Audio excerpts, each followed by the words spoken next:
Brother మీ పేరేం పేరు? నా పేరు ఆదిత్య. చెప్పండి. ఇక్కడ గత 30 రోజుల నుంచి మేము ప్రభుత్వానికి హెచ్చరిస్తున్నా కానీ ప్రభుత్వం ఏమాత్రం చెల్లలేనట్టు వ్యవహరిస్తుంది. గత 30 రోజుల నుంచి చాలా రాష్ట్రారోకలు కానీ ధర్నాలు కానీ ఎన్నో చేసినా కానీ ఈ ప్రభుత్వం అసలు ఏమాత్రం కూడా స్పందించడం లేదు. ఆనాడు మా రేవంత్ రెడ్డి ఏమన్నాడంటే ఈ నిరుద్యోగుల ప్రభుత్వం మాది, నిరుద్యోగుల పట్ల నిలుస్తామన్నట్టు రేవంత్ రెడ్డి గారు చెప్పారు. కానీ ఇప్పుడు నిరుద్యోగులు ఎక్కడ ధర్నాలు చేసినా ఎక్కడ రాష్ట్రారోకలు చేసినా వాళ్ళకున్న కేవలం పోలీస్ హస్తంతో మమ్మల్ని ఎక్కడికక్కడ తొక్కేసి నిర్దాక్షిణ్యంగా శిక్షిస్తున్నారు. ఆ రోజు చెప్పినట్టయితే నిరుద్యోగులు 30 లక్షల మంది ఉన్నారు, మేము నిరుద్యోగుల వెంట నిలుస్తాం, మీరు 30 లక్షల మంది ఇంటికి వెళ్ళి మీరు మీ అమ్మ నాన్న కాళ్ళ ఏళ్ళ పట్టుకొని మాకు ఓట్లేపిర్రని చెప్పిర్రు. కానీ ఆ 30 లక్షల మంది ఓట్లు వేసినాక 90 లక్షల ఓట్ బ్యాంక్ను కాజేసి వాళ్ళు గద్దెలెక్కిన తర్వాత ఈ నిరుద్యోగులు ఎంత కష్టపడి ఎంత ముత్తుకున్నా కానీ వాళ్ళు కనీసం చెవిన పట్టుకున్నట్టు కూడా నోటిఫికేషన్ ఇవ్వడం లేదు. ఇది చాలా బాధాకరం. ఈ నిరుద్యోగులంతా జియో 46 కానీ వయో పరిమితి పెంచాలని కానీ ఎన్నో విధాలుగా పోరాడినా కానీ ఈ ప్రభుత్వం అయితే ఎటువంటి స్పందన లేదు. ఈ నిరుద్యోగులు ఎంతో కష్టపడి ఈ ప్రభుత్వాన్ని తీసుకొచ్చిర్రు, కానీ వీళ్ళు నిరుద్యోగులను నిండా ముంచేసే కార్యక్రమం ఈ ప్రభుత్వం పెట్టుకుంది. వీళ్ళు 5,000 పోస్టులు ఇస్తా అంటారు. ఈ 5,000 పోస్టులు ఎట్లా ఈ రోస్టర్ ఫామ్లా డివైడ్ చేస్తే ఏమన్నా డివైడ్ వస్తుందా? రాదు కదా.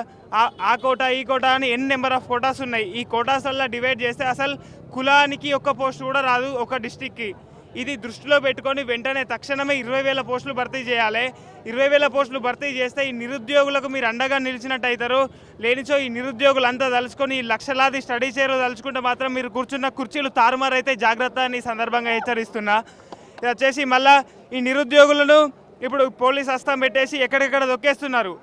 మేము పోలీస్ అభ్యర్థులు పోలీస్ కావాలని కష్టపడుతుంటే వీరేం చేస్తున్నారు, పోలీస్ హస్తంతో మమ్మల్ని దొక్కేస్తున్నారు. ఇది చాలా బాధాకరం. మొన్న ఈరోజు చూసినట్టయితే వాళ్ళు TSLRB ముట్టడిస్తే ఎక్కడోళ్ళని అక్కడ అరెస్ట్ చేస్తున్నారు. వాళ్ళు ఏమైనా టెర్రరిస్టులా? వాళ్ళు ఏమన్నా ఎవరైనా హత్య చేసిరా? వాళ్ళు ఏమైనా నేరస్తులా? కాదు కదా.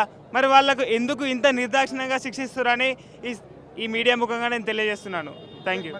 ప్రభుత్వం దిగిరాక మీ చర్చలకి డిమాండ్లకి వాళ్ళు స్పందించకపోతే ఏం చేద్దాం?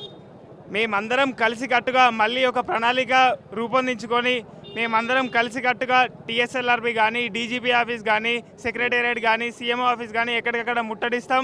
మీరు కనుక ఈ ప్రభుత్వం ఈ నిరుద్యోగులకు దిగచ్చి మా డిమాండ్ల కనుక మీరు ఓకే చెప్పకపోతే ఈ 19,000 పోస్టులు కనుక భర్తీ చేయకపోతే మేమందరం కలిసేసి సెక్రటేరియట్ ముట్టడించేసి మీరు రానున్న అసెంబ్లీ సమావేశాల్లో కూడా మేము గట్టిగా ఈ మీడియా నుంచి కానీ ఇక్కడ జరుగుతున్న ఈ సిచ్యువేషన్లు అన్నీ మీకు తెలియజేస్తామని ఈ సందర్భంగా తెలియజేస్తున్నా.